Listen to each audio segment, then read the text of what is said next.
Oh, hello, everyone. Oh my gosh, I am so excited to be here. Thank you all so much for joining me today. And I said excited quite a few times. I will say that is an understatement because this is an opportunity where we get to welcome and get to know one of our newest instructors. Now, just a reminder, Peloton is committed to providing the best, most immersive, and accessible experience for all of our members. Everyone has a different fitness ability and abilities and ambitions. And we strive to provide a variety of classes and content that allow all of our members to reach their personal goals. Our core values are putting our members first and empowering people to be the best versions of themselves. And we want to do that. And we want to be inclusive of all the abilities of all of our members. So this instructor that I will introduce in a second is one of our newest and joined a few months ago as our first adaptive training consultant, bringing his extensive knowledge and experience as an active amputee athlete, and comes to us as a co-founder and director of training at the Adaptive Training Academy, where he leads and develops research-based courses to enable accessible and inclusive fitness training for everyone, regardless of their ability. So without further ado, like I said, excited is an understatement. This is what we live for. So we're welcoming folks into our community and our instructor base, and to be a part of this team that makes us greater, that brings value, and of course, that expands our reach. And I have to say that this newest instructor does that. Please welcome our newest strength instructor and adaptive training expert, Logan Aldridge. Allie, thank you so much. Oh my goodness. I can't believe it. I cannot believe this is real. We're here. Look at this. We're live. This is awesome. This is happening, Logan. This is happening. This is crazy. Am I look okay? Is everything okay? Hello, everyone. This has been a wild week. Oh my gosh. Like we're 7 days into the day I launched, the day I got to really fully be in with all of you members. The love, the support has filled my heart in so many ways. I've never had so much gratitude coursing through my veins than from all the love I've felt from everyone, the instructors, everyone internally, and all you members. It's been amazing. So thank you, Allie. What a kind introduction. You make me sound way cooler than I really am. So thanks for that. I will say I'm biased because I do know you now a lot more after spending months pre-launch and then hanging out with you post-launch. One, you're the same person pre and post launch, so you keep it real, but more importantly, like you're that dope. So thank you. I'm excited. Just before we get into our conversation, I want to remind all of our members and everyone a part of our Peloton community that we will be taking your questions. So there's a chat on the right side of your screen. We encourage you to get your questions in. Some of you sent questions ahead of time. We added that to our Q&A, but of course, additional questions cannot hurt. And to participate in our polls, we have some really cool polls throughout the chat. So jump in there. As Logan, you and I are going to take the floor, let's talk about our Peloton community. When we think of becoming a fitness instructor, I don't know about you, but for me, it wasn't like top of mind. It wasn't like, this is what I'm about to do with the rest of my life. But then as my life started to take shape, I was like, this is what I'm going to do with the rest of my life. What was that aha moment for you that inspired you to get into fitness? And, I say shape that into what is your background in adaptive training? Yeah, great question. And I could talk about this for 30 minutes. So let me do my best to summarize in a concise way. Wow. Yeah. So losing my arm at the age of 13, I was immediately put into this perspective of seeing the world through a bit of a different lens than I had before. And that lens was recognizing that human potential, abilities, capabilities is far greater than we know. And more often than not, our environment, our surroundings dictate what we believe we're capable of. And so at this time in my life, when I lost my arm, and I had a lot of family, friends, so many people, incredible support group, people that believed in me and my recovery, but also had a lot of expectations being placed on me and what I might be capable of, what Logan should expect his life to be like now with one arm. And some of those expectations were very helpful, and I appreciated the insight of understanding what the future may be, but also some of them were very limiting. And I found myself very comfortable in talking about how I lost my arm and very comfortable in sharing with curious individuals, specifically, being in a grocery store and a little kid with their mom says, "Mommy, where's his arm?" I loved that. I encouraged that curiosity. Oftentimes when that sort of conversation or question comes from a child, the parent feels embarrassed and I'm so sorry, didn't mean for them to ask. I encouraged it. I welcomed it. My parents noticed how comfortable and excited I was to talk about what happened. Here's what I learned from it. I'm all right. I'm still good. I'm still living my life with one arm, no problem. And I had an opportunity with my mom about a year after my accident to go do a public speaking engagement. And that was kind of in the same light of how I saw answering that question to curious kids or even adults about how I lost my arm. In a public speaking setting, I thought, wow, what an opportunity for me to have some self-healing, to share with this audience how I lost my arm, how I'm totally okay with it. Frankly, it's actually the best thing that ever happened to me, and how I believe this way of thinking, this perspective, and this model, if you will, can be applied to anyone's situation, obstacle, challenge, crisis in life, and how we might be able to shift our perspective, our way of looking at it, our lens at which we see the issue, the challenge, or obstacle. So from that, I started a little bit of a speaking career at a very young age, from 14 to 18, believe it or not. I was traveling the country as a motivational speaker. Still kind of wild to think that a 15-year-old was going to talk to a bunch of business folks and say and try to motivate and encourage them. But it was very authentic. It was just me saying, hey, here's what happened to me. Here's how I think this template could apply to you. And so to bring that to fitness, I went off to graduated from high school at 18, went off to college. And in college, I worked out, played on a club lacrosse team at UNC Wilmington, go Seahawks.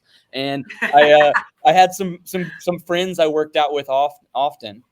And after graduating college, I exposed myself to just going to a gym, go be a member at a gym. And that was where I discovered how all these words that I've preached and talked about in so many keynotes and motivational speeches was unfolding in fitness. The idea of we are working really hard, but we work really hard with someone next to us. Somebody is in our community supporting us and cheering us on to finish or complete. I found it to be a profound representation of the things I was articulating in my speeches. And then more so, myself missing my arm, I said, how can I modify movement? How can I change this movement to give me my best version to maintain the intensity, the stimulus, the response everyone else is looking for in fitness? So I became quite obsessed with how to look at movement and create a universal principle or approach to movement. And that was kind of my first lens of thinking, throughout my journey before getting into fitness at that time, really diving in through that lens, I thought, okay, I know what it's like with one arm. What would it be like as an above knee amputee? How would they approach a squat? Okay, let me think through that. Because my healing process after losing my arm, the way in which I kind of developed this mantra, which I know we'll get to, that I say to myself, it's just an arm, that came about by me recognizing that there's always a version where things could be much worse. The way to have the gratitude is recognize the abundance in your life. And that statement for me allows me to appreciate I'm alive and that I have this other appendage over here called an arm. And that's great. So I had two of them. Now I've got one. That's great. I got this one I can use. No problem. But what I would do when I was out of the hospital is I would pretend, what if I lost my leg as well? So I'd say, okay, I lost my arm, but what if I was a single leg individual as well? How would I take a shower? So it allowed me to then have extreme gratitude for the ability to walk, the ability to have my legs. But I wanted to recognize and honor individuals that do not have that ability. And how can I encourage them and pull them in to fitness and show them that movement, fitness is made for them?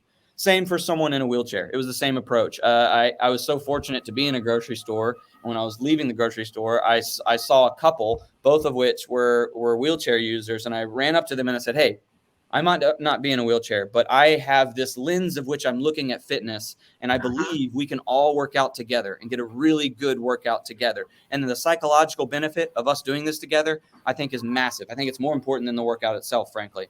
And they were like, all right, Logan, you sound like a crazy person in a parking lot, but we'll come check out how you work out. So they did. And it was another massive motivating factor for me to reiterate this principle of universal design fitness. We can all do it. We just now need to create a voice, create a path, an avenue for folks who are curious, whether you are a trainer, an instructor, whether you're a therapist in occupational, rehabilitational, physical therapy, wherever you are, we're going to develop some curriculum, some context that provides you the tools and the principles to be confident and comfortable to bridge this gap between people with disabilities who don't feel like they have a place in the fitness space to the people who are running the fitness space having the knowledge, the information, and the comfortability to recruit and pull those individuals in. And that has been my whole journey in fitness. Logan, you've been doing, so that's the thing, is like you've had a robust journey, like this curiosity, you're leaning into these mantras, you're sharing your story, which is incredible. You're being very open in terms of not just answering questions that you get from kids or adults in grocery stores, because I assume you grocery shop a lot at this point. That's all you do. If you want to find Logan, not on camera at Peloton, he's at a grocery store. Fun fact. That's right. But the reality is, it lends itself to my next question, and it's pretty simple. Of all the things that you were doing, why Peloton? Why now? That's the best question. Thank you so much for asking that, because this is exactly as you stated in the intro. This is first of all, the largest fitness platform and the one who has created the whole category of connected fitness. And when we talk about bridging this gap, exactly what my mission was with Adaptive Training Academy is looking at the biggest picture, 10,000 foot view of what fitness is and the access to it. Brick and mortar style, there's tremendous barriers of entry, physical barriers of entry for people with disabilities. Now, the psychological overwhelming aspect of, I've never worked out before. You want me to get out of my home, go to this gym, feel like I'm comfortable and like accounted for from the instructor or from the facility itself. There's a lot to consider and a lot to shape and restructure. What Peloton has done has eliminated so many of the largest barriers of entry in terms of physical access to fitness. Now it's literally through either the Peloton hardware device or through your TV or your phone through the digital app. So now you have access. So this was at the core of what Adaptive Training Academy wanted to do, but it was not going to be something we were going to reinvent the wheel of, and frankly didn't want to try to become competitive to Peloton and making an adaptive version. So I knew I had to believe that in my future there was a day when I would get hired here and I would become a Peloton instructor to fulfill this exact incredibly obvious opportunity that Peloton is frankly already doing a really good job of. Now I just get to come in and add a little bit layer of a lens that adds more specificity to the adaptive accessible lens and develop a little bit more efficacy in our programs and workouts, and to give those athletes, those varying abilities, a real effective and safe workout environment where they're accounted for, they're thought of, and movements are derived for them and their ability. So that's why Peloton, for so many other reasons as well. But to me, in the lens at which I look through adaptive training, it was a no-brainer. This is where you have to be. Next level. You're taking us to the next level. Let's go. We have some questions. Remember, the chat is available to us. So make sure, we're going to get to some of those questions. And I want to make sure that we include this in the conversation. So do not hesitate to write in your questions in the chat. You mentioned this already, Logan. You always say nothing is impossible and it's just an arm. You said it's just an arm. Tell me more about it's just an arm, because there could be a moment where people, it's the point of this conversation is it's thought provoking and for it to add insight, right? There can be a moment where people who don't know what adaptive training is when they come to Peloton for the first time. They take your class like I did for the first time, and it's almost like, oh, but it's just an arm. And then you're like, oh no, but it's just an arm. What's the difference? But oh no, it's just an arm. And exactly. It's just an arm. Yes. What's the difference? Exactly. So there's different ways in which you can interpret that statement. I use it as a mindset shift. And what it's just an arm is supposed to be is this internal mantra, the statement for me. And it comes from, if you've taken my Premier class, you know this story, but a little bit of context to it. It's the moment in the ambulance, when I'm in that ambulance with my mom, and I think, oh my God, whoa, wow, my arm might be amputated, and asking her that question, and her immediate response saying, Logan, it's just an arm. It immediately triggered this recognition of abundance and gratitude, and thank goodness I'm going to continue to be alive. But I use that now moving forward as very much like my statement, my mantra, my motto, in a way to kind of not focus on the amputation of an arm or what an arm is to people.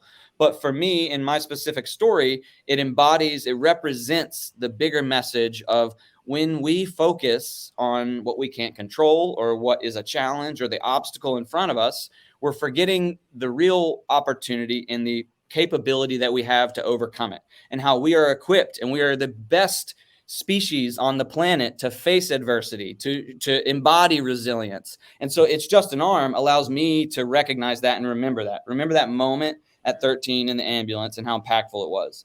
And so I say it on the platform and I use it. And that's like, the fan page that got created, Logan is just an arm squad, which I think is wild that these fan pages happen. It's so crazy how fast that happens. Thank you, those members who made that. Thank you. But that's to me what I'm trying to share, is that you can use It's Just an Arm in your own life, not to at all relate to being an arm amputee, but it's a mentality. It's a statement that can help you shift to being like, I got this. I can do this. It's the same kind of statement of, I don't see disability, I see this ability. It's just an arm takes away the limitation. There is no limitation. There's just only empowerment and opportunity. And I think that's life. It's always the lens at which we're looking through things and how we see something dictates if we believe it's great, good or bad, possible or impossible. So that's why that word to me, I think, is such another great example of like, whenever you see yourself saying impossible or similarly like can't, it's like, no, the word itself explains that you are possible. This is possible. I'm possible. So it's just the perspective shift. And I hope that, as I grow on this platform, especially in developing more of this adaptive collection and future adaptive programs, that folks understand my background is not just being an expert of upper extremity, single arm modification and adaptive techniques. It's in the universal aspect of looking at fitness, regardless of your perceived limitation or varying ability.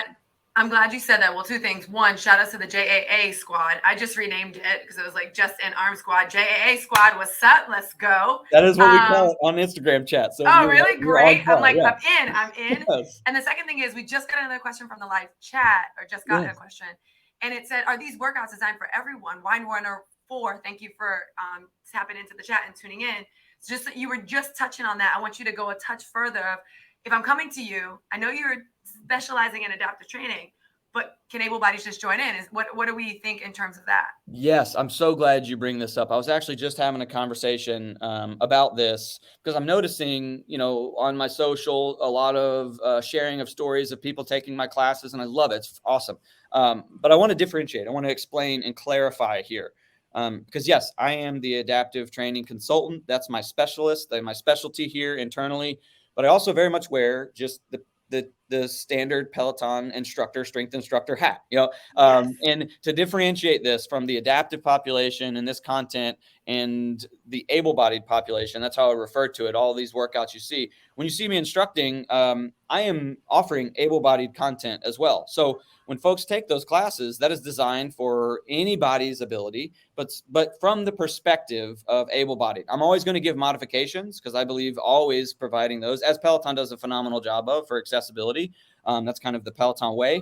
But the adaptive content, this is, first of all, for everyone. And I think that's the most important part, is this is an underserved population that we're trying to shed light on, and Peloton is going to be the catalyst to massive industry change and, frankly, recognition and future generations seeing ability, not disability, in people who look different. Because that's one thing that I'm really excited about seeing. But it's similarly in the way that we support other groups that we recognize that have been underserved. There's an opportunity to be an ally for adaptive athletes. You don't have to be or have any sort of adaptive consideration with yourself, but taking a seated 20-minute full body strength workout, you'll find is a little bit of a humbling experience. I've worked with a lot of athletes that are extremely elite, high level in their ability. When I introduce adaptive training concepts to them, they end up incorporating it into their personal training programs because they find the stimulus, the effect on their body, all of a sudden is literally adapted. It's so profoundly different than how their bodies have gotten used to training and working out. By actually taking away something like your ability to use your legs in some movements, you train a whole new ability, and you get the psychological perspective, appreciation, and understanding of the challenges a seated athlete may go through in the class. So it's a 2-for-1. It's so beneficial because it shows support, and it also, through your experience, you gain some insight and knowledge. So maybe you know of someone, maybe someone at work or through a family, a friend of a friend is a wheelchair user or does have some variability, varying physical ability. And now you can kind of understand the offering on the Peloton platform and be the advocacy, be the person to tell them, hey, there's a place for you here. We have really effective workouts. Because again, to reiterate, within that adaptive category, there's standing and seated, which is our way of universally kind of designing two general categories that help fall. All abilities kind of fall within one of those two. Either you perform most of your tasks, live your life ambulating, you standing and walking. Maybe you use a crutch or a cane, but you perform most things on your feet. Whereas the seated classes are intended for exactly that. Those individuals that perform most tasks in a chair or a seated position. And then to go float back and forth, I think is very cool as well. And what I'm finding, a lot of current members who were maybe out with a temporary injury, maybe they had an ACL or a knee injury, now they find that they can move, they can continue to move, which I've always been an advocate of. And that's kind of also the lens of adaptive training is, yes, it's for this population, but that does not at all mean it's not for everyone. Everyone can use this as your road to recovery, to get back into fitness, to not have to neglect fitness, but maybe you have to neglect a body part for a certain period of time. But to continue to move is so important and truly will help your road of recovery if you're a temporary impaired athlete, or it'll help you gain more function if you have some sort of permanent impairment. Because the end goal is not to make us better at working out at Peloton classes, which if you're competitive, we can do that. We can get you at the top of that leaderboard. Don't worry. But we're here to help create general physical preparedness, GPP, as we refer to. We want you to be prepared and capable and ready for anything that life throws at you. And that truly is the path to longevity, especially for those living with varying abilities. Well, I will say we're getting so much love in the chat, which is making me, that's why I keep smiling. I'm like looking at the chat, looking at this. Keep those questions coming. Also, we want to give a little shout out, a big shout out to our fellow instructors that are tuning in. Not all could be here because some of them are flying back to the UK. We did a big instructor summit where Logan and I myself got to meet everyone. And so some of them are traveling actually currently in this moment. And many tuned in. If they weren't working, they tuned in. So we want to give a shout out to those folks that are tuning in that are part of our instructor team. I want to touch on something and go a little deeper into what you said, Logan. I often recommend when we talk about, so two things. When we talk about diversification, whether it is committing to diversity, equity, inclusion, right? Oh, how can I do this? Whether it's committing to yourself, yourself encompassing your mental well-being, your physical well-being, your spiritual well-being, this diversification comes forward for me. And what I mean by that is diversifying your content consumption, right? We talk about sustainable in terms of advocacy, anti-racism. It's diversifying content consumption. Who are the authors, your podcast, the music, the genre, the producers, the actors? If you naturally diversify the content you're consuming, what's in your library every day, that in itself provides perspective. And so it allows you perspective because your perspective enhances your ability to make better decisions, especially inclusive decisions. And I take that same lens when we're talking and what you're talking about when it comes to your fitness portfolio, diversification of fitness portfolio. And so I love that Wine Runner 4 asked that question of, is this for everyone? What we do well at Peloton and what you've articulated so beautifully is that, yes, by definition, it is available to everyone because we're going to be at different points in our journey. And I want you to go a little deeper. And here's my question is, as we decide to take these adaptive training programs or classes, as you start to create programs, but especially your classes, what is the mindset and or positioning mentally that we can expect? For example, if we go in and you're like, I've never taken a cycling class, I can tell you right now, as a primarily a cycling instructor, the mindset you go in is take 3 classes because the first 3 are going to be hard. Take 3. By your 4th, you get the hang of it. Like that's usually that's applicable no matter if you are an athlete, if you was an athlete in your heyday, or you're just at the beginning stages of your training. The mindset you come in is stay curious, but no, the first 3 are humbling for every being. Everybody's body will be humbled in a cycling class. That's just my perspective. Yes. What's the mindset for you that you can offer to our community that are tuning in or that may catch this later that they should tap into before they click into an adaptive training class? Oh my God. Okay. Well, first of all, Allie, you just nailed that in so many ways. You are the spokesperson for adaptive training. You crushed that. And additionally, Wine Runner 4, I loved your question. Thank you for laying this up. And also say that leaderboard name 5 times fast. It's a tongue twister, but I love it. And yes, I think it's similar in that sense where, yes, you take multiple classes to get the benefit. But my biggest message would be, wherever you are when you're taking this class is exactly where you're supposed to be. Because I think most often when we come to this population, this adaptive population, every individual's different. Another left arm above elbow amputee is going to have different concerns or kind of maybe even perspective, psychological and physical, than myself. No two adaptive athletes are the same. And I believe all adaptive folks are athletes when you're on this platform participating. But come and understand where you are is exactly where you're supposed to be. The idea of this content is that it's universally designed, and the way that we are on different journeys and yet we're all on the same page is dictated by our relative intensity. We can all move. Movement is made for all of us. I will always provide you with different options, adapted options, and then a full context in the future here on the platform, a program that gives you a real progression to advance and challenge yourself and increase that intensity and difficulty. But we have to create a really safe space. That is the number one word. And safe, I mean, not only for you to be open and vulnerable, but literally physically safe. We need you to be safe and get comfortable with movement. There's really kind of like 3 steps in which we think about movement in all of the way I train, but especially with adaptive athletes. And it's mechanics. We are founded in mechanics, making sure we understand the points of performance of this movement, the common faults, where do we typically see it deviate and things get a little bit unsafe. Then and only then, after the mechanics, can we consistently perform that over and over and over in the morning, in the evenings, whenever we take this class, whenever we're feeling like we can try this movement. Does it replicate the same mechanics every time? Then we incorporate intensity. So the adaptive collection currently can be a really great place for someone who's never moved before in their life. Fitness is very new and foreign to them. This is exactly where you start. Absolutely where you start. Same for maybe you just competed in the Paralympics and you are the most elite adaptive athlete in the world. This is also still applicable content for you. I think that is the beauty of functional movements that are adapted appropriately and then designed in a program that allow you to bring your best version, your best intensity.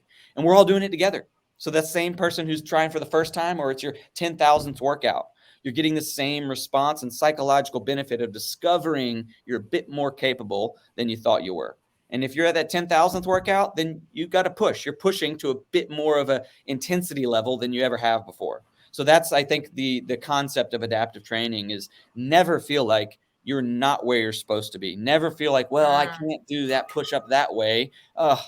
This isn't for me. No, this is always meant to be empowering and show you that there's a progress, there's a way to progress, but also if that is your best version and that's the way you do that forever, that's your push-up, that's your version, and own that. And we can do common movements uncommonly well. So that can be the way you set up, the way you perform that. And then through variance, intensity, time domain, time-bound stuff, we can increase our capacity. And that's adaptive training. We can do common movements uncommonly well. I know that, again, there's a lot going on in the chat. A lot of people giving you praise, as they should be, talking about how they're going to be able to apply this to their lives. I know Jess Sims said movement for everyone. We also have a question. This will be our last question before our closing remarks.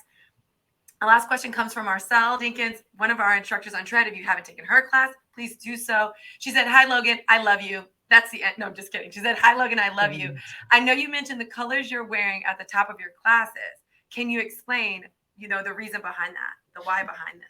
Yeah. Thanks for bringing that up, Marcel. I was just in the green room earlier today, and I mentioned that to some other instructors, and they're like, "Oh, that's really cool. I didn't even know you did that." So yeah, I'd like to answer that.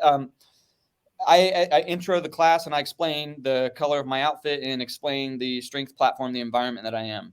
That is just a way to lend yourself to accessibility considerations on our platform. Our platform, the software, does a phenomenal job. Our closed captionings are so great. Unless you're Daniel McKenna, then it's all over the place. It doesn't know his Irish accent that well. But when it comes to explaining the environment, that is to consider low vision and visually impaired individuals. We want to give them, blind individuals, if they're participating, using the auditory cues. Cueing is very important. In any of my workouts, during the workout, I want you to know what you're doing, how long you're doing it, and what's coming up next. That's important to know. But in the intro, I want you to understand the environment and without having to use your eyes, feel like you have a presence with who I am, what I'm doing on this platform.